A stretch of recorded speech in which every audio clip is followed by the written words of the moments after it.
Now entering Nerdist.com. Jackie Cation, Laurie Kilmartin. Jackie Cation, Laurie Kilmartin. It's the Jackie and Laurie Show. The Jackie and Laurie Show. It's the Jackie and Laurie Show. The Jackie and Laurie Show. Welcome to the Jackie and Laurie Show. I'm Laurie Kilmartin. And I'm Jackie Cation. Here we are. We're up here again. Yeah. We're above the comic books. And we're above a live podcast. Oh, right. Doug Loves Movies is doing Downstairs in Nerd Melt, and it's awesome. Yeah. Yeah, it's with Dana Gould, and he's going to be on a live Dork Forest talking about movies, and he knows all movies. Hey, So- hold on. We started our third or fourth podcast plugging somebody else's podcast. Two other we people's can't do podcasts. Doug Loves This Movies. is- You guys really got to get out there and listen Death to Doug to Loves. our own podcast. Death. Well, don't you think that it'll pay it forward? No. Oh. You know what? That never works in show business. You stab them in the back. That's what you do, Jackie. Oh my God! Are you going to garrot somebody? Is that Yeah. how that word is pronounced? My God. There you go. Yeah, It's, Garote, right? Or is right. it two R's? I think it's two T's. Oh. I think it's. I don't know. God damn! I only you read. pulled us out of a nosedive with a French word for C'est killing vrai. somebody. Yes. Oui, oui, mais oui. Any hoodle. So how has been your week in stand-up comedy? What did Okay. you do? We did the show together. We at did Flaps. a show together at Flappers, Laura Laura House's House. show, and it was fun. And you know what? Okay, I did a couple different shows this week. Last week, I was describing a bit to you and Katie, and when I described it, you guys laughed at the description. Okay. So I thought, well, maybe I should just put that in the front of the joke, because I feel it's sort of a dark joke about being willing to let my son die if he doesn't ask me the right, because I'm trying to make him speak Spanish. Right. So it's dark, and the people that are into it are on board right away. But there's I would say significant percentage of the audience that's like horrified. And I was thinking about this because I never learned this lesson. Like every time I write a joke, it's like this is my first joke I've ever written. I never learned from the past that I often think, oh, this thing's too dark for the audience, and then I think, oh, they can't handle my truth. Or, I make myself a heroine who's just, telling the truth and people can't handle it. But oftentimes it just needs a little tweaking. It needs a little, right, you're starting in the middle of the story and they need the beginning of the story. Yeah, you almost have to hold their hand in a way that party is like, I don't want to hold hands. I'm not here to hold hands. No, you catch up, asshole. Yeah, exactly. Catch the fuck up. Yes. All right. But you know what? Do you want to be right, or you want your joke to work? I want my joke to work. And it doesn't take away from the actual joke. It just pads a little bit. Yep. And I tried that in front of you. You were the first night you were there, and that worked a lot better. And then I went. And then you tweaked it a little bit. Did you do it a again? little bit more. Yeah, I did it a couple more times this week. I had another set at the Improv later on that night on Brandy Posey and Barbara Gray and Tess Barker's show. And then I did. I was in Malibu last night. Wow. Anyway, it was just weird, but it all started to kind of come together. And and there's not that, that feeling, that pinch in the middle of a joke where people are rearing back a little bit, and right. You're like, oh, I can't. You described something last week that I quoted this week when I was talking to the young comics I was working with, that there's these couple of new comics that I was working with, and they're so eager and so excitable. It's like being around puppies. I want to vomit on them just hearing it's that a little description. exhausting, but they are wonderful human beings, and they're just still excited, and they're like they're soaking it up like a sponge, and I'm like, I'm already full. My sponge is full. I'm so sorry to be full. I'm a full sponge. I threw the sponge away. I've got a new one. And but I was talking about, because you talked about how the punchline would move in a joke. Yeah, like where the laugh was. Where the key laugh, the peak laugh. Right, where you're like, well, that's not what I was thinking was going to happen. I was thinking the laugh was going to always be where the punchline was. Right, which meant that the joke itself was changing in ways that you cannot predict it. Right. Yeah. So yeah, it's weird, and something you think is a punchline now all of a sudden becomes a setup. It's part of a setup, and sometimes people laugh at it. But as long as you're not expecting it, then you want to have that look of shock and horror when it doesn't happen. that descriptive part that you were talking about, I always think of that as kind of an alti setup. Yeah, because someone asked me, I want to take it out now. No, I know I can't. But the thing is you're doing your best to garrot it, if I may. Let me just tell you this: there's nothing wrong. There's nothing wrong with setting it up, because what I had a friend who went, because I've always written essentially in that style, right? And so when alt comedy became very popular in 98, 99 or whatever it did, right? I would get other comics, like road comics like myself, who'd come up and be like, how do I do it? I want to do the alti rooms where the fancy people are and they're nice audiences. And I was like, as far as I can tell, the only way is tell the story of how you wrote the joke and then tell the punchline. That's true, and it makes me cringe. But that's how I write my material. But your material doesn't make me cringe. I love your material. Right. So something is working. It's but some hybrid, but where you're not too proud of your notes. Or no, well, I'm not too. I don't. I know you're right. It's like selling. It's like you tell them what you're going to tell. What is the sales? You tell them what you're going to sell. Oh, the sales thing. Yeah, and then you tell them what you told them, and then you told them. I don't know. What it's you told fucking them? 3 things. Yeah. When your instinct is to do it once, right, and be brief and concise and edit. You know, you want to edit as few words as possible. That's for me. I'm like as little as possible. You're a super tight writer too. Like the set up punch, set up punch, set up punch. But you know what happened to me over the weekend? I was in Tacoma. One of my favorite clubs, that Tacoma Club. Can we just take a side road and say that's a great club? That's a great club. Super nice people. They Really? give you a thank you note at the end that's signed by the entire staff. And the staff personalized it. Oh yeah, it's like they're watching your act. Yeah, they're not angry wait staff. They're like, thanks a lot. Hope it worked out. See you next time. Blah blah. But no, it was super. They do callbacks to your act. You're like, hey, can I 3 use of that them. tag? Yeah. That's not bad. Right. So a couple of things. Tacoma were weird. Comedy Club. Tacoma Comedy Club, and a couple of things happened that were crazy. And one of them was this woman's first show Saturday was on her cell phone, texting during my set. Okay, and you could see it's front row. She was second row in the balcony, that's stage right. So 100 people could see her face lit up because of her phone, right? Right. So maybe 80 or 120 people couldn't because there were people behind her and there were people around the corner. So, but a good 100 people. And I got on stage and she was texting. I was like, oh, well, she's probably just texting and she'll be done in a second. And so I start my set. But can I just stop for a second?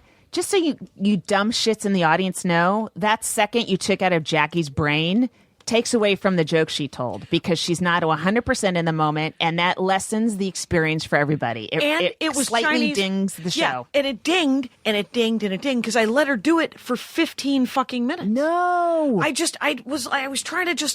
just trying to do my set, and then what happened is the exact same thing that you just said, which was I mixed up the order of my joke, which made me furious. Yeah, and so I said I got to stop for a second, and I have to tell you to put that thing the fuck away because it's killing me.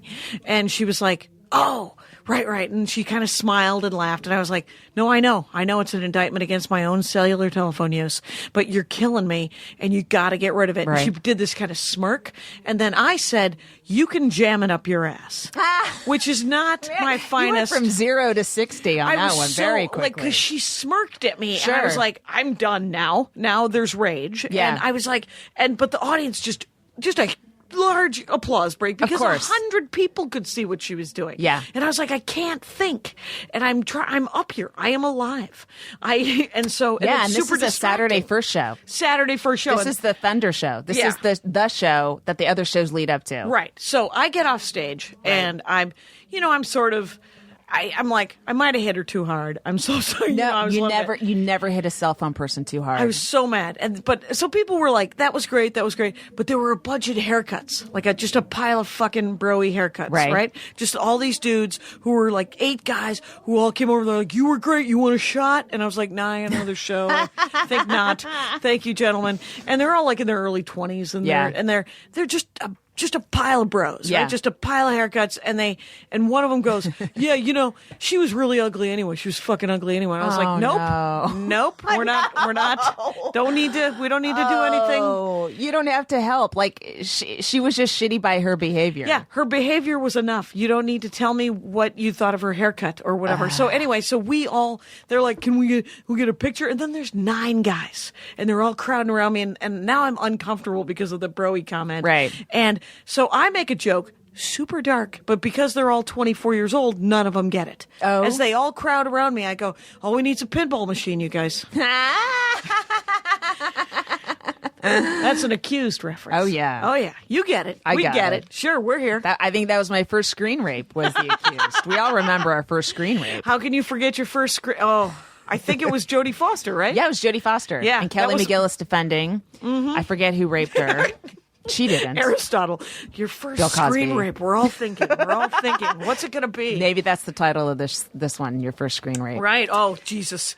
Anyway, yeah. Hey, you know we got to Again, sex up these show names. Right. The rape show is names get- rape is just it's just sex you had to work for, clickbait. right? Oh, Jesus. Who wasn't listening? And the 9,000 rape jokes we've heard over the last 30 years come to the fore. Yes. Yeah, so it was, but on the whole, the shows were so fun. But I had used all that energy that first show Saturday, and so second show Saturday, I was kind of punchy. The punchy shows are better. I had such a good time Yeah. that second show Saturday, and I got off stage, and the audience was like, "That was really fun," and I'm like, "Thank God you had a good time, because I certainly did." Oh, you did. Oh, you did too. Oh, I yeah, totally yeah. did. And I was like, but I always feel bad because I you want to just, for me, I just want to pound as many fucking jokes into their brain as possible. And I'm like, I got 45, 50 minutes here. I have an hour and a half of material I need to tell. Plus, I'd like to try these 3 new weird jokes that I know aren't going to work. So let's do them and then get out of them and then get back into the. I just got to say them out loud. If you're in the audience or you're an audience member, when you go to a show that's got another show after it, the show you're going to see is joke pounding. Bam, bam, bam, bam. We don't have time to go over it. We can't fuck around. We just got to get in, kill, and get out. Yep. But the show, if there's no show after you, it's the late show Friday or late show Saturday, or it's any of the other nights. Thursday, a damn Sunday. a Sometimes Sunday. a Sunday's pretty sweet, isn't it? Because you're enraged that you're still there. Because there's always 12 people at the Sunday show. So you stayed an extra day in shit town du jour, and you're like, what the fuck?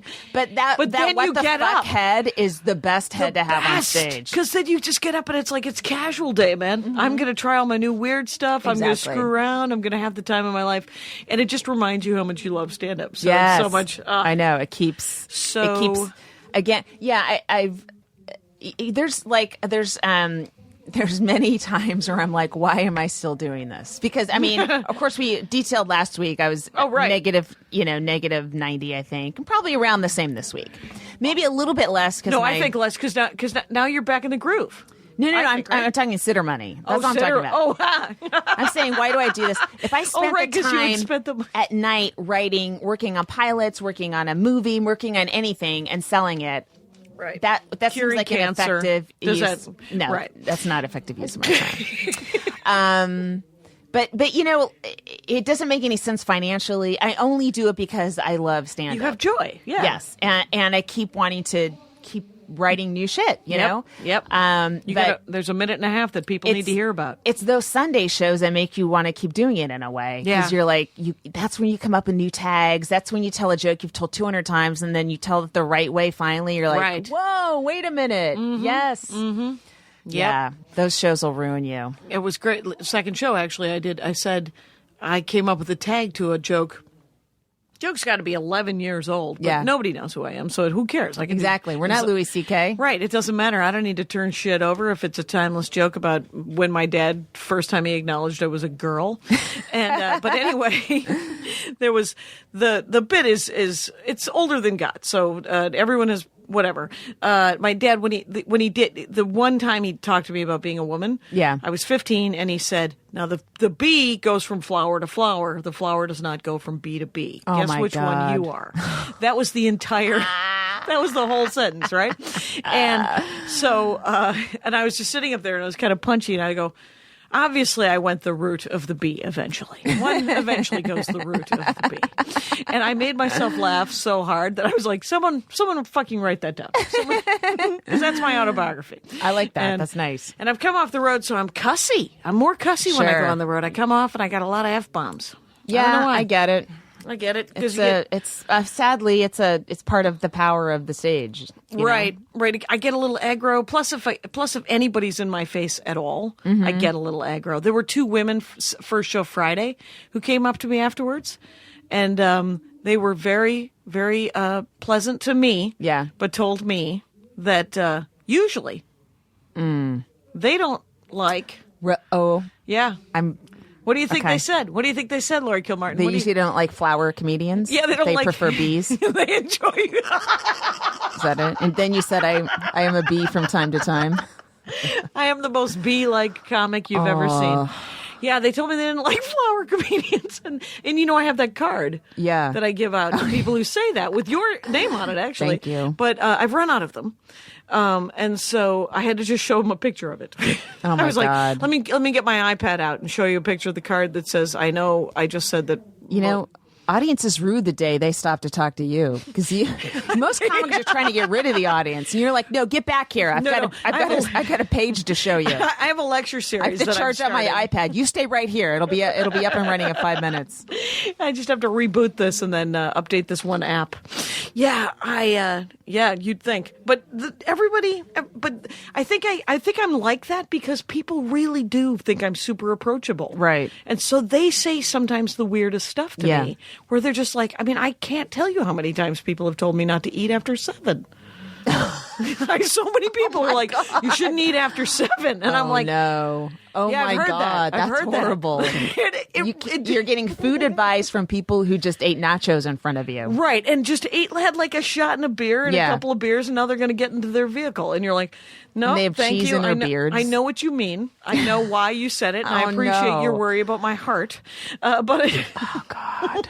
So I have come to a point where people, if they come up to me and say stuff, that I have responses, right? And Yeah. then if other people say stuff, I guess I'm still in response mode, and so Yeah. I will volunteer, possibly too much. Good. Look, you're an activist. You can't turn that. That's turn what I that like off. to do. That's what I like to do. I like to never turn it off. My friend's birthday was yesterday, and okay.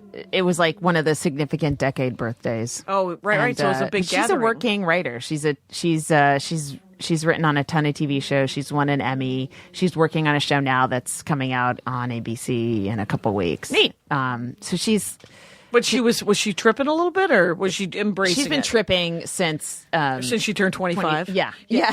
Quarter of a century, you guys. Yeah, it's kind of weird. You're just like, you could stop tripping. You're a success and you did really well and you're still doing well and you're working on a really hip show and your brain is young, your references are young, you're on Yik Yak, you're on all the shit, Right, you're doing everything that you can do, and you're also still creating, and you're great. You're a great writer. It's one thing when great writers they're like they know all the structure, they know all that kind of stuff, and then their references stay reference. Oh, let me tell you why I'm having trouble speaking in a second. Okay. Stay in the decade that they really right. hit They're- their stride, yeah, their they're- 80s or 90s or whatever. Yeah. Like you have to move forward. You keep growing, keep Yeah, writing. and the people that meant a lot to you when you were famous, when you were young, that were famous.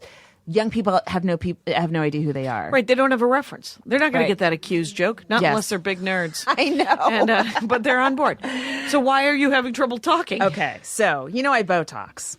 So That's right. I'm You totally said- open about that. Oh, totally. And you said it. So I'm always like, I need to be able to move my face. Right. And 'Cause so you're we still always, using yeah, it. it's always, I'm still using. That's Maria's joke about it. What? Because she does this joke about how someone told her she should get Botox on Yeah. her face, and she said, I'm still using it. MariaBamford.com. you guys. She's great. Yes, I'm not as great as her. I don't care. I'll still Botox. But they could do it in a way where you can still move your face and Right. stuff. And you But, move your face. And I'm frowning right now. I'm frowning. I'm frowning. Right, I see Everything it. you say is making me frown. I'm angry at the world. So, but it's just not as deep. But here's the thing: if I leave my chin unchecked and I don't Botox it, it will go the way of Mitch McConnell's chin. You know what I mean? You know where it's all Oh, when so he you're pushes in on numbed his it. chin. Yeah, so I we numb a little bit right here, and it makes it lessens that effect dramatically. To me, maybe no one else notices, but I think it makes a big difference. Okay. But may have gone a teeny bit too far. And there have been Having times some and enunciation issues? Yes, there will be times in this podcast where my brain is going faster, my mouth is not able to keep Right, up. right. And so there's one time on stage I was at the West Side on Friday, and that happened. I'm like, oh my God. I just need to talk. Every once in a while. Yeah. It's okay. About a year, like 2 years ago, I think I went to this doctor I'd never go to again because I was like, I just went here, here, and here, and he's like, let me do a little bit. Before I could say no, he was shooting up every possible part of my face. Whoa! And I was kind of curious, like and you're then, like, what's going to happen? Because it does wear off, right? Nothing. It always wears off. Okay. So even if there's a mistake, it goes away. Okay. And I mean, I found, and maybe I don't know if other female comics find this. I've moved my face so much, my muscles are really strong. I mean, they fucking fight back against that Botox. They're like, fuck you, no, I got a frown. I will make an expression. It does not last as long as it does on other people. Fair enough. They're always like, you're back. But this doctor just, didn't care that I was a comedian. It was so hard to talk for about 2 weeks, and I had like a week at the Punchline in San Francisco, and it was hard. I was very upset. I really had to like work around my mouth. Yeah. And you don't want to be thinking about that. No. When you're on stage, you don't want to be thinking, can my mouth handle this set of words in this order? Do I have to rearrange this sentence? No, that's the worst. Tiring. That sounds exhausting. Holy crap, that's terrible. So anyway, it should die down pretty soon, but I'm so just in case, everyone should just know. So you know, just so you know, there's some issues. How was the party though? Was it everybody kind of our age? It was cool, very low key, and it was cool. It was just kind of there was another writer there that was our age.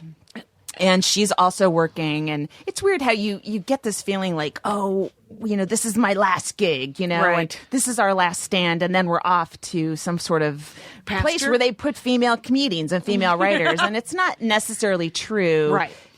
In action. It isn't true in action because the thing is I think that the comics that have stopped, and this is men and women, they just get sick of treading water. You know, they're just like, I thought I'd be better off at some point, so I think I'll go invent Star Wagons or whatever. I mean, What's Star Wagons? That's Larry Waggoner. He invented Star Wagons. What's that? Star Wagons they're trailers. He invented. I'm going to my trailer. That was invented by a comedian. No, he's a comic actor, Larry Waggoner. Oh, it's look him up if you would, Aristotle, because I can't remember. He was on. I'm spacing when he was on. It was on the 60s. Dude, you already have so many more references that I do here. That's Don't amazing. say you're spacing. Right. You've gone beyond I'm nailing anything it. I know. I'm nailing it. Yeah, in my so, opinion, but yes. But he was, I think he was on the Laugh thing from the 60s. Who cares? Oh, Laugh-In. Yeah, I think with he was Goldie Hawn and... Yeah. Okay. I feel like he was in Laugh-In. Okay. Or he was on the Carol Burnett show. One of those two things was happening. But he was, and he did like some guest starring stuff like on the Love Boat, or he'd be on like Fantasy Island. Don't you wish you were famous during that time where you could be doing guest star on Fantasy Island on the Love Boat? You're just like $600. Who Robert Goulet was on those shows constantly. Right, just showing up. Dude, can't you just sing for a night? You gotta. How many ex-wives do you have? Exactly. So now you know Martha Kelly, right? Yes, from I here. do. I love Martha Kelly. She's originally from Texas. Texas right? originally, but she Yes. was a Minneapolis comic when I met her Okay. in the 90s. And then I moved here, and then she lived here for a while, and then she moved back to Austin so that she'd be closer to all of the animals in the world. She's an animal person, Martha Kelly is. And I guess some of the best comedians are incredibly sensitive. Yeah. She reminds me of one of those people that is very like I would want to protect her from the business. Yeah. Yeah. And I think she did a pretty good job of protecting herself from the business. Yeah. And then the long hand of Zach Galifianakis reached out and said, Awesome. Hey, what are you doing? You want to be on a show without having to audition? And just don't even worry about it. Oh, my God. Yeah. So she's going to be on a new show with Zach Galifianakis. I think it's called Baskets. Oh, and it's on FXX or I saw a something. pic. I thought that was a movie. It's a TV show? Yeah. That's great. Yeah, and she's going to play ensemble cast. Oh, my God. And I read this interview with her on, oddly enough, what was the name of it? Oh, it was in the Times. It was in the New York Times. Wow. And they interview her, and they're like, well, what happened? And she goes, well, I told him I've never acted. And Zach Galifianakis, being Zach Galifianakis, goes, oh, don't worry about it. Just act like yourself. What's Larry Wagner's buzz? Lyle Wagner. It's Lyle Wagner. Lyle, I remember that guy. He was totally on Carol Burnett all the time. That's it. Yes. Yeah, not Larry. See, that's where this is a classic. You got Wagner right. I did. That's pretty it's impressive. a Huell Hauser moment. People might remember it from my other podcast where I don't know shit. Anyway, so but Martha Kelly, she does stand up, but she was just it got too intense for her. So some people aren't meant for the road. Yeah. And that doesn't mean they're not great comics. Right. It's just the road is like a hotel room and it's being alone. It's Martha it's having people say stupid shit like they say to you afterwards and Right. stuff. And some people are just like, that's not their thing. You Right. know? And you're not a hothouse flower. You're just Yeah. an adult human who doesn't want to really deal with it. Yeah. But her stand up is super deadpan. It Yes, was like, it's great. It always she reminded did late night too. And She did she late did- night with Conan. Yeah. Yeah, and she always reminded me sort of Tig, Oh, if yeah. people Yeah, needed, yeah. just because it was so deadpan, Yeah. and she was good with silences Yeah. and stuff like that. And so if people get a chance, go see Martha Oh, Kelly. yeah. Yeah. But you had a comic you were gonna? Oh, our comedian? Yeah, yeah. We didn't even talk about this. This is our least prepared. Yeah, this is episode Thematically, 4. I'm completely unprepared for everything today. I'm also supposed to do a show tonight right after this where I'm reading competitive erotic fan fiction. Yeah, which of course I took. You take a gig and then you're like, yeah, I'll do it, and then you don't look at the directions until Right. you're like, what? What do I Are have you to doing do? the pre-written or are you doing the pull from the audience? Well, I think I've been gracious. I They have moved been you? shifted over to where the audience Pull gives me from the something, audience. There and you then go. I just have 40 minutes to write it, which I Yeah. would much rather. yeah, then you don't have to. Yeah, yeah. But I hope this should teach every booker out there not to book me on anything where I have to do extra work. Or where it's a weird thing, or to just tell you over and over again. Yeah. Please remind me. I had some guy email me, and I was like, "Remind me what that we were gonna do." And I have not yet heard back from that man. That man It was made- your husband, Andy. That's the sad It's thing. like we were gonna be married and live together forever. No, that I would have remembered that. So, Oh, okay. So we didn't prepare, but so I just threw this name out because I was thinking Yeah. about her lately. Is Marina Franklin? okay, Now we're going East Coast now. That's East Coast. Marina, she's originally from Chicago, but I met her in New York City when I moved there in '99 and knew her. I've known her ever since, and she's Right. so funny. She just did Conan recently. Her Conan's really great. oh, that's great. She was, and it, I feel like, people are like, oh man, she did Conan, and she was in Trainwreck. She's in Amy Schumer's movie. Oh, wow. Where she and Keith Robinson were the couple in the movie theater behind John Cena and Amy Schumer. Okay. Okay. So, she's been in a movie that's Yeah. like a major blockbuster. Yes. But you know what? If you haven't heard of her, And the thing is you said her name, and I'm like, I know I've met her, Yeah. but I can't remember her. she's great. So, She's yeah. really, really funny. She's working the road. I see her working gigs. So find her. Find her. Marina Franklin. Marina She's really Franklin. funny. She's nice. She does great impressions, but not cool. not celebrity impressions. She does a great. She always does great boyfriend impressions. It's not just Yeah. like me. That's my I have character two work guys. on men. I do two guys. I can do this guy. I can do this dumb guy. Yeah. and then I can do my dad. And then That's it. Those are it. Marina's always dating some ethnic, some accent that she nails. Oh, that's awesome. Yeah, so that's super check her fun. out. Yeah, So And look up Marina She works Franklin. in New York City all the time too. But Oh, if she's that's- in your neighborhood, go find her, man. That is cool. The other interview that because you're the one who always sends me these interviews. So now that enraged me. Right. Yeah. And so now I'm keeping my eye out. I'm like, are there articles? Are there links I could Mm-hmm. send to Lori Kilbarton on for the show? And I found one where Carrie Fisher interviews Daisy Ridley. Cool. And Daisy Ridley is a star. She of plays Star Rey Wars. Yeah, of she Star plays Wars, Rey yeah. in Star Wars. And it is a great interview because those interviews are the dumbest. Yeah. Because you never learn It's anything. softballs and then Yeah. people missing the softball being thrown at them. Right, and Daisy Ridley is like 23. Yeah. And Carrie Fisher is 59. Yeah. And Carrie Fisher, it's a great interview. It's in Interview Magazine, I guess. That's interviewmagazine.com. And at one point there was it's the interaction was this. I also said it's hard to date when they first met. Yeah. I guess Carrie Fisher said to Daisy Ridley, I guess it's hard to date once you're a big Star Wars star because you don't want to give people the ability to say, I had sex with Princess Leia. And Ridley goes, someone asked me if I found it easier to date now because I'm in the film. And I was like, what the hell? And Fisher goes, "What a stupid question." So I love that. It's just this back and forth where Carrie Fisher's like, "Yeah, you don't answer anything. Don't do anything you don't want to do. Don't do anything. Just be." Yeah, it's like the Queen Mother telling Princess Diana, "Give her." Yeah, she's just walk it off. Don't worry about it. And Daisy Ridley is like, "Yeah, I'm just trying to. I just came back from Berlin. Everybody's been really nice, and try not to freak out about being in the movie." And yeah. So it was.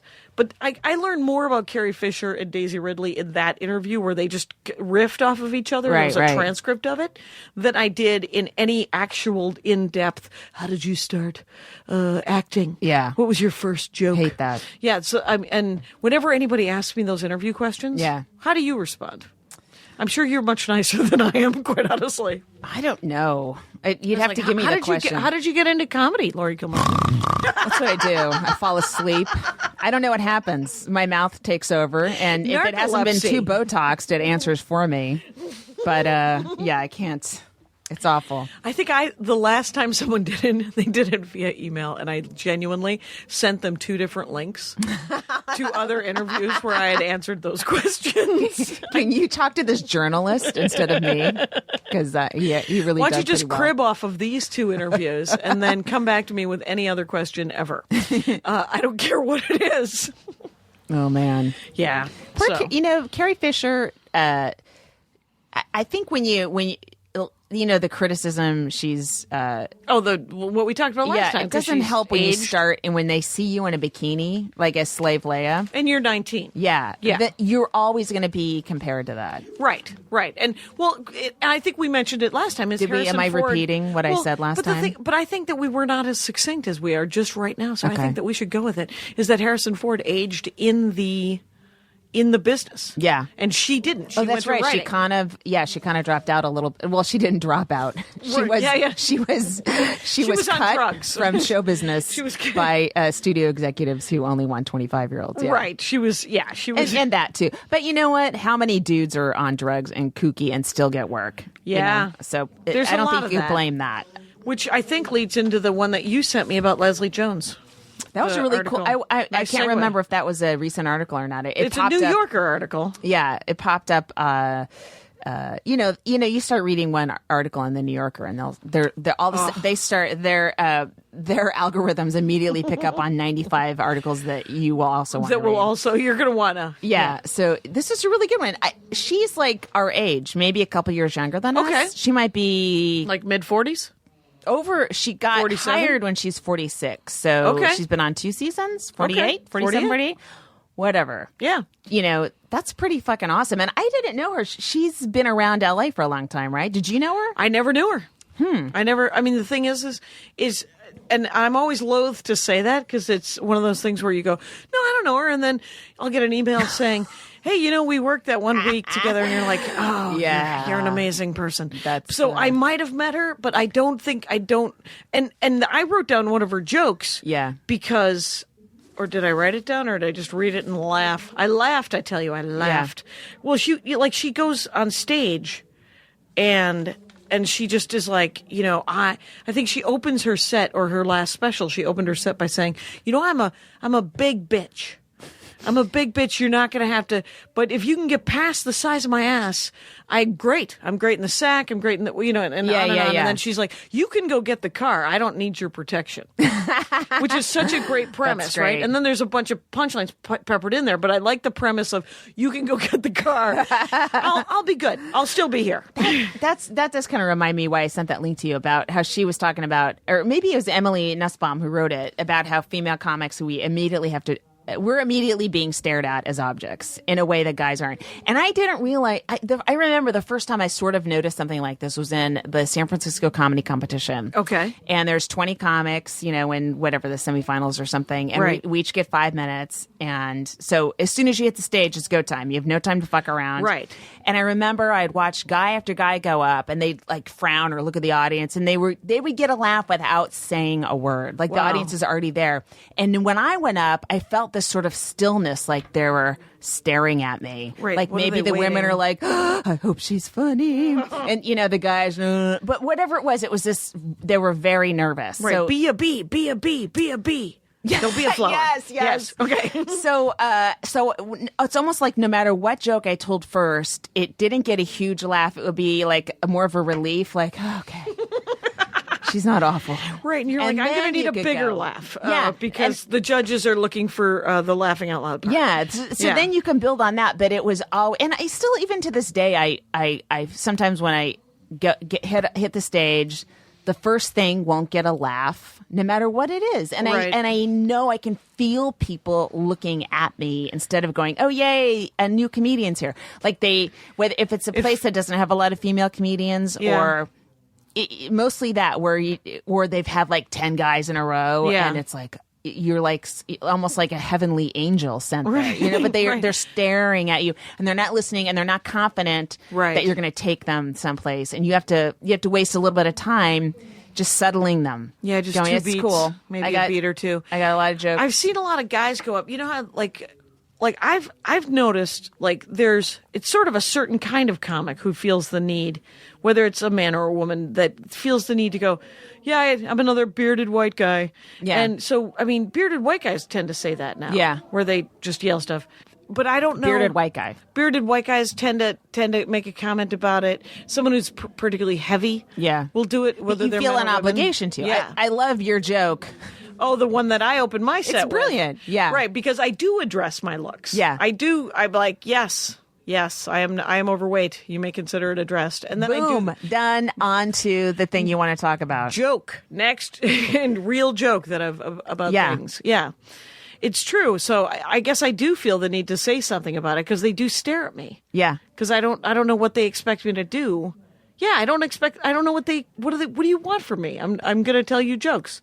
So I guess I should say that I'm not. That I know what I look like. I mean, and once then they keep going? know you and they're don't- famous, I then can go anywhere. they're like, oh, it's Jackie. But Right. now they're Well, for like, the rest of what? us, you're it's just another Yeah. guy. It's just another woman. Yeah, And I so don't if normally you- like these things, these female comics. What is this? Oh, usually I don't like women comics, but you're really funny. Thank you. Yeah. Stop saying that. So it's this, once I kind of, not that changed. I used to think, oh, that must mean I'm not funny. I'm not funny, you know, because I don't get it. It's when they look at me, when I make a face, they get uncomfortable. So you're overcompensating, and you're like, "What the hell's happening? What am I doing wrong?" Well, I just thought that meant I wasn't good. Yeah. And then I kind of, I'm not real. I didn't study, gender studies in college, or I don't even know if they had gender studies or college when I was in college. But I mean, I wasn't hyper aware of how women are looked at. You know, I'm just living in my own bubble, Right. And I kind of figured that out on my own, and I was like, "Fuck, man, it's." So that's like, when you sort of realized it one day. Yeah, You're like, I'm this gonna. is only happening. Yes, in a comedy competition, I would need 6 minutes, where a guy would just need 5, because I need a minute to just let people know I'm a competent comic, and don't worry. And you're Please in never good say that hands. out loud, because then they're going to compare it to lowering the basketball net, and then you're like, I hate you. But it's it's a teeny bit of a handicap. Just that thing, just that you're forced to comment on something. It's like if you ever work in England. No. Okay, Well, the first I did- thing. Yeah. Oh, go. Sorry. Well, I mean, not really. Go Okay. ahead. They go, oh, you're an American. You've got to take the piss out of it. You immediately have to, it's like, oh, yeah, you're that telling me what I happened. have to open with? Fuck Yeah. you. I'll open with what I want. And then you don't mention it. And then you're like, oh, I need a joke about being Right, American. I need to address it. That's Yeah. happened in Australia. Yes. So it's the same, okay. Yeah. That's the same thing. kind of It's like, I don't like being told what I have to open with, but, That's why we went into comedy. That Yeah. and no heavy lifting. That's why I went into stand-up. Yeah, I don't have So- to set up the chairs. yeah, I think that the audience kind of tells you that, we need you to address the following things about yourself. Right. You have a vagina. You're tall, you're short, you're fat, you're Right. old, you're whatever. We need you to have talk giant about boobs. You have no boobs. it. Yes. But, I never talked about my boobs. And I knew they were big. I'm just like, you're not getting this out of me. You aren't. You got to work on your own. You got to work around them. Work around my boobs, you guys. Now, now I talk. I mean, I would never open. Sometimes I'll make a riff about it, and every once in a while I'll try a joke, and then I'll put like 3 months into it, and I'm like, I don't want to fucking. It still isn't. You know what? If I die and this is the only joke that someone shows in a tribute, really? I will come back and haunt someone if I've made some reference to some bodily function, and that's the one that they play. I will come back and haunt your asses because I wrote some really smart jokes, you guys. So we need everyone should come up with their own playlist. You know what? Learn from Bowie. That dude told you what he forced you to listen to his entire album 6 times, the one he just released. Yeah, right I before he tried died. to. I found out the second time I listened to it, I was like, I think it's jazz. You didn't like it? No.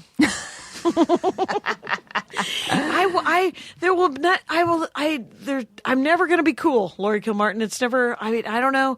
I want to like it. And Andy really liked it. He was like, you should just try it one more time. I was like, I will try it one more time. Did you watch the video for Lazarus? No, it's good. Okay. I mean, the video sometimes does help, quite honestly. It can't hurt. Yeah. So I'm in. And somebody, somebody on Medium wrote a pretty cool review? Post about it. Oh, just cool. about like how it's just a guy who's, dying and still has shit to do. And he's fucking fighting. You know? And it's like, that's why I want to go down. I want to go out fighting. I like how no one knew. And it was a surprise. Both him and Rickman, what? Well, that's the thing. Alan Rickman was the way to go. David Bowie. Oh, really? I wrote a blog post about it because Rickman changed my life. Did you see Galaxy Quest? I didn't. Probably because it had the word galaxy in it. Probably, and it had the word quest in it. It's wasn't really made for you. But what I will say about Galaxy Quest, there's a great line because he plays like the Spock-like character. Yeah. In like it's a comedy, and it's but at one point, Tim Allen plays the. Oh, Kirk. that's why I didn't see it. Sorry. That also. It wasn't the word galaxy. Tim Allen just fell right into that. So because it's a great movie, and the thing is he's fighting this monster again. There's another reason you didn't see it. He's fighting a monster. Yeah. And and he's like, I need some help. Well, how should I try to? What are his weaknesses? And Alan Rickman's character, who's this trained British actor, says, "What is its motivation?" And Tim Allen's character goes, "It's a monster. I don't think it's got any motivation." And Alan Rickman says, "You've never appreciated the art." and really, it spoke to me like Bowie speaks to people. Yeah. And I was like, I love fucking Alan. I love him in Die Hard. He was great. Galaxy Quest. Yeah, and of course Harry Potter. But Sense whatever. and Sensibility, which I have not seen. I read the book a bunch of times, but I haven't. Oh man, he's great. Yeah. I hear he's great. I hear he's watched really good. like a clip reel of it again. I'm like, I fell in love with that guy when he did that. Yeah. I need to watch that. That is a cool way to go. I mean, neither of them were haunted by photographers and stuff like that. It's kind of nice to, like I was just thinking with Valerie Harper. Like a year ago, or maybe it's like over 2 years ago, because I remember my dad had cancer at the same time. It's like she's got brain cancer and she's got months. Okay. And you're like, oh no. And then after a while you're like, what happened to her? Is she dead? But you want answers. And is she alive? Well, why did I fucking feel bad for you? Because you had brain cancer. Same with Jimmy Carter. I'm a little bit like, you know what? You got cured. Keep it on the DL. If you, right. I wasted a lot of grief because Jimmy Carter reminded me of my dad, and then he got cured. And guess what? My dad didn't get cured. I guess he doesn't have the care the president gets. Right. I guess the president gets better health care. Anyway, it's good to shock people. Right. Just throw it out there. Yeah, Martin, throw it out. Okay. So after we recorded last week's episode, so I had essentially like a woman comic, festival that we went and hung out with Laura House. Yes.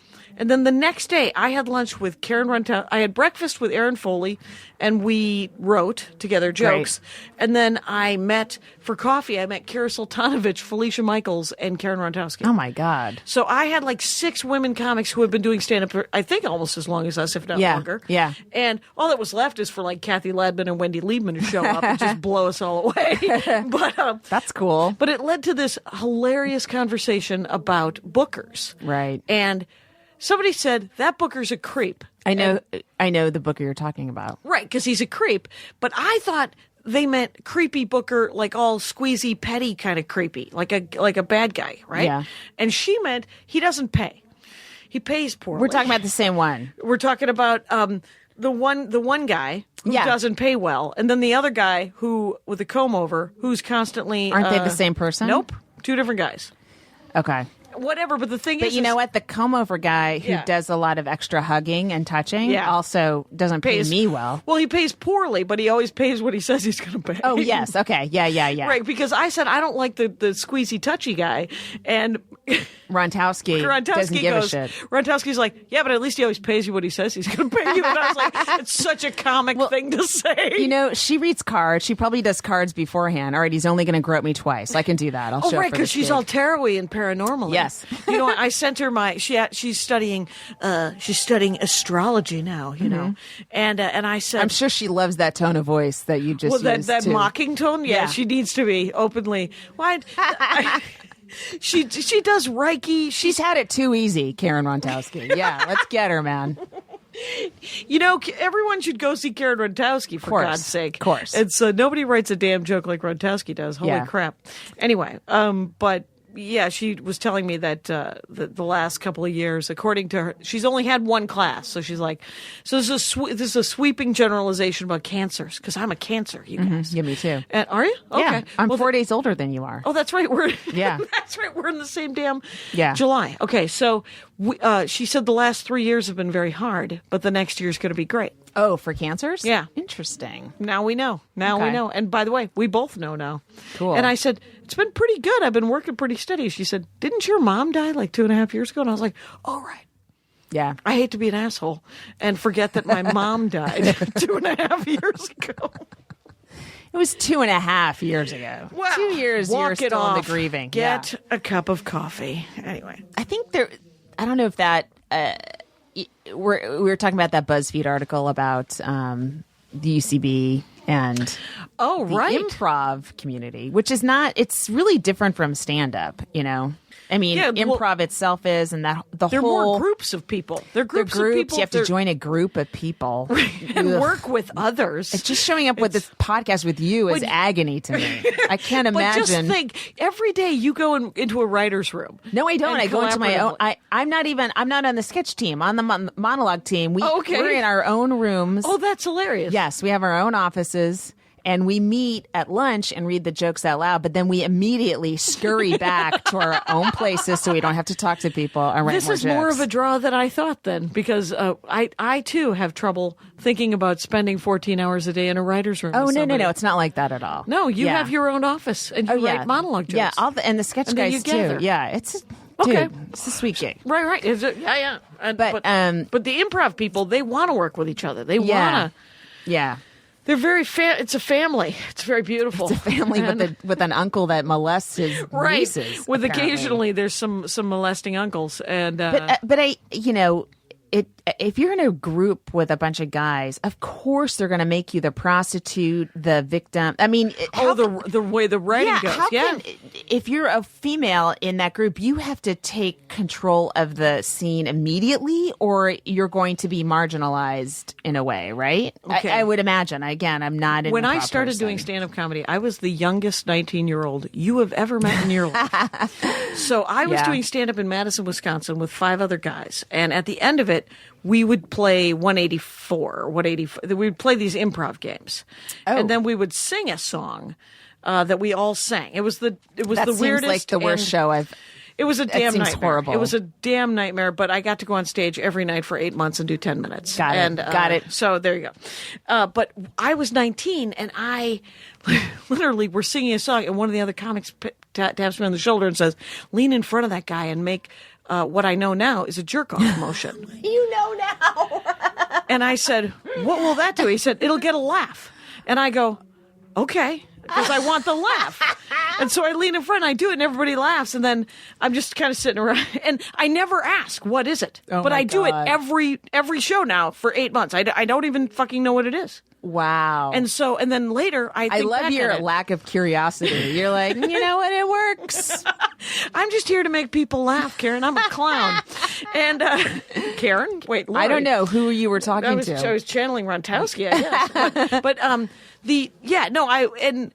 the weird. So but then because too much info. You're having a stroke right now. I'm having a little bit of a stroke because I was I did stand-up comedy for 8 months, and during those, and then during college, that's when I lost my virginity. Oh, that's why you were having a stroke. Yeah, I'm having a stroke because I'm telling too much to the people of the Nerdist Network. And but the thing is, so I started to get what the joke was. Yeah. And then we would do these improv. Why? Is that how that happened during the virginity loss? You made that hand motion with the guy? No. That would have been very funny. It Yeah. would have been a great callback because it was the guy who tapped me on the shoulder. No. Yeah. Too much. He was auditioning you. He liked how you moved your hand, and he's like, "I'm going to take that lady's She's virginity." left-handed. Good for her. And but the because he's right penised. We've embarrassed Aristotle, and but we would do these sketches, and in almost every sketch, I would end up on my knees, pretending to blow some guy. Wow. Yeah. So again, initially did not know what it meant, Yeah. and then later I was like, oh, I see what I'm supposed to do, and so that's the punchline. Then you want to go. Then you just go into stand up where you don't have to deal with that shit. Right, and then you go into stand-up Wow. where you can write non-dick jokes, and and people can be confused why you're not writing dick jokes, and then you go, I have six now, 30 years later, is it okay? So... Yeah. So that was a very detailed article, though, on BuzzFeed about the two women who it was that whole thing at iOS and Beth Stelling. Yeah. And then there's like a Facebook account and a secret Facebook account, which I'm a part member of several secret So Facebook am I. accounts. They're not secret; they're private. Private. Let's go private. Yes. They're select. Yes. And they are not restricted. Where They you are talk about select. shit freely. Yeah. Where you get to if you talk want about, to. if they're just essentially just women in comedy in different cities or in the nation, right? And so you could just be mellow. You don't have to worry about it. Yeah. And if you are whiny, other people have slapped other people down and go, that actually doesn't sound like that just sounds like you didn't get any work. Here's the thing. Yeah. Someone take a screenshot of something you wrote. You know, right. you're never safe. I would never really. Right. Because if you vent completely, just I'm saying in general, if you think you you're can in a private, screenshot it. Yeah. Right. If someone wanted to be a dick or someone wanted to fuck you over, And some people or do. Garrett you in your career. You don't want that to be the name of the show? Be careful. And, Garrett Ronkowski. You should do that. Oh, wait a minute now.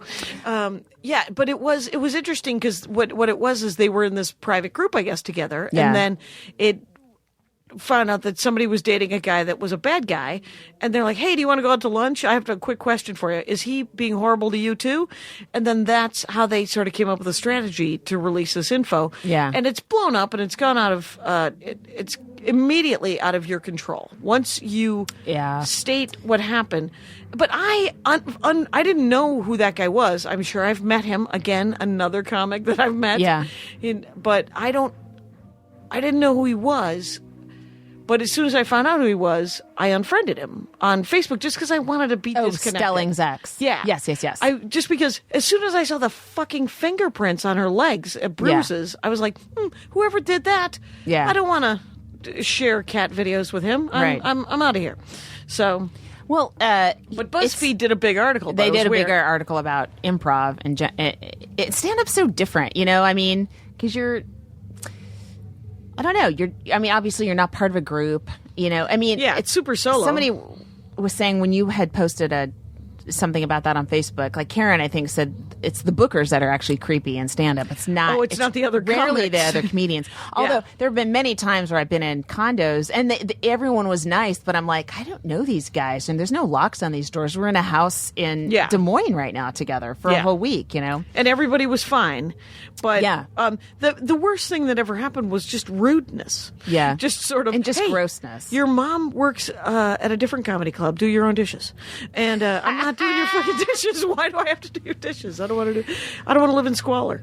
And I had a really weird week with this guy who I can't name, Larry Gemstone. Well, that guy never blew up? What happened there? I don't know that guy. But it was also the week of the Oklahoma City bombing, and we were working at a mob club in Oh, my Phoenix. God. So there were so many. There's a lot I of didn't things feel going sexually. I thought he could murder me, but I think Okay. he would rape me. Okay. So I didn't leave the condo. You were like, oh, I'm not going to pay for a hotel if he's just going to murder me. Yeah. Fair as long enough. as I'm not Yeah. violated. Right. But I used to travel with this. There's this it was a wedge that you would put under your door and with batteries in it. So if someone tried to open the door, an alarm would sound. So I'd always shove that under my condo. I mean, my bedroom door in a condo. You are very well prepared. You know, Tracy Ashley always travels with her own blow-up mattress.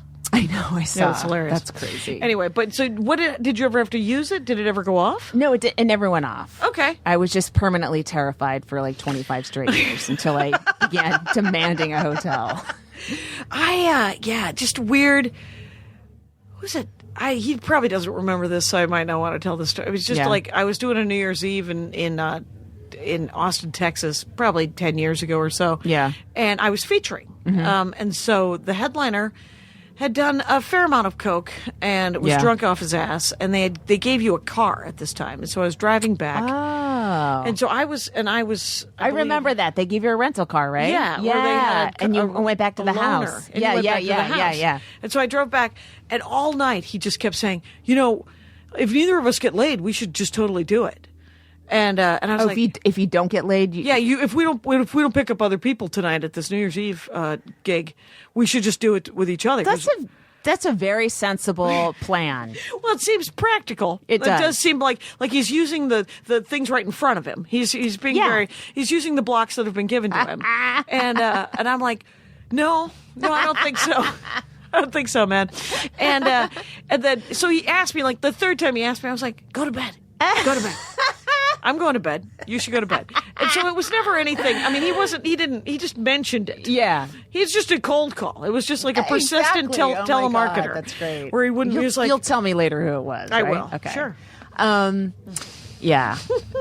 It's, the word, it is that handy sort of, you know, like that one booker, which it kind of sucks because he's in he's within an hour radius of here. So. Oh, right. And you want to work. You want to Yeah. work for all of these guys, but they all have a nickel.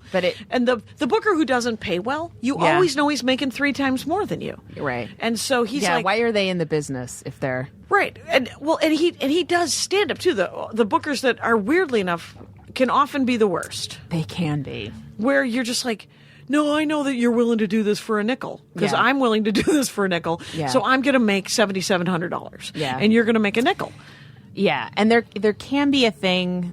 This is not all of them. No. Like Marshall Childs in Atlanta is great. Yep. And he's a funny comic, and his club is awesome, and he treats the comics really well. Mm-hmm. But there's also the comic / club owner who is angry that he had to open a club to stay in the business, right? And resents the comedians that are working. That for guy's him. almost a caricature. Yeah. And you know what's no women comics have opened any clubs. Wait.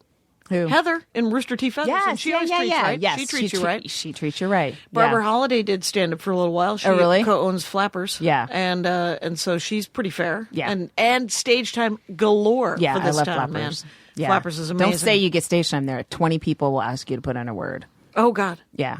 Shut it down. You can actually email me. It'll be fine. I'll give you that guy's email address. I'm not above it. Jackie@JackieCation.com. So what do you got this week? We're at an hour. We're pretty close. Are we really? Yeah, we're getting there. Yeah. God damn it. I have some little spots here and there this week. I'm here and there in Los Angeles this week. It's another week of minus $100 probably by the end of the week. Right, just trying to pay for childcare and getting some sets. What? Yeah, tomorrow is Martin Luther King Day, Junior Day, and I don't have my kid, and I have a spot, and I just realized like how. And again, if you're a female comic and you're thinking about having a kid, one thing you don't think about is how you get to guilt-free do anything you want guilt-free. And when I have a spot, I feel like a weight on my back of you should be home with your son. You should be raising that boy. It hurts, right? And whenever my son is with his dad, and You're not responsible. The spot feels so much more exciting. Yeah. You know, I'm driving to a bar in Manhattan Beach, but I'm not a bad mother while I'm doing it, right? you know? Okay. Yeah. You're going to a bar in Manhattan Beach? Yeah. Manhattan Beach is so far away. I know. So far away. I know. If I had a sitter that night, it would be at least an extra $60. Why can't you just strong arm your way into something local? Or is it just fun? They asked me. Oh, that was very nice. It was at request. She just did a hair flip, you guys. Look, my hair moves. Something on my head moves. It's not my face. What about you on the road? Yeah, I'm going to Sketchfest. I'm gonna open for Maria Bamford in San Francisco. Yeah, this will air afterwards, but I think well, hopefully they came out to see. Hopefully they came out, and then I'm in Seattle again. I'm gonna move to Seattle. No, I have three weeks, and I did Tacoma. I'm going back at the end of the month to do a benefit for Kermit Apio's high school, his neat. kids' high school, and then I'm back at Kirkland in like March. Sweet. So whatever. But in the middle of it all, I liked how you called Tacoma Seattle. You know, people are raging at their podcast right now. Let me tell you, I like Seattle and I like Tacoma. The only people who mock Tacoma are people from Tacoma. Listen.